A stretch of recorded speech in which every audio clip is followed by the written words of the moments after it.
बिस्मिल्लाहिर्रहमानिर्रहीम। अस्सलाम वालेकुम जी दोस्तों, मैं हूं आपका दोस्त डॉक्टर मोहम्मद फ़हीम। दोस्तों, आज है रमज़ान शरीफ। आज रमज़ान शरीफ का तीसरा रोज़ा है। आज आप तमाम दोस्तों को रमज़ान शरीफ बहुत बहुत मुबारक हो।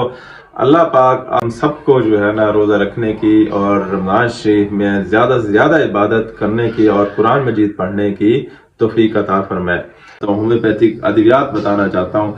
जो रमज़ान शरीफ में जो लोग रोज़े रखते हैं, रोज़े के बाद जब अफ्तारी करते हैं, अफ्तारी के टाइम और सहरी के टाइम बहुत ज़्यादा ग़िज़ाएँ खाते हैं, उनकी वजह से जो आपका मैदा डिस्टर्ब होता है, मैदा ख़राब होता है, उसकी जो अलामात आती है उसको आपको 2 मेडिसिन बताऊंगा। आप हर घर में आप ये 2 मेडिसिन रख लें तो आपका मैदा ख़राब नहीं होगा। तो उसकी जो सिम्टम आती है जैसे कब्ज़ हो जाना, मैदे में जलन हो जाना, तेज़ाबियत हो जाना, खट्टे डकार आ जाना और मैदे में दर्द हो जाना, गैस सा हो जाना, पेट फूला हुआ हो जाना, बवासीर वगैरह हो जाना।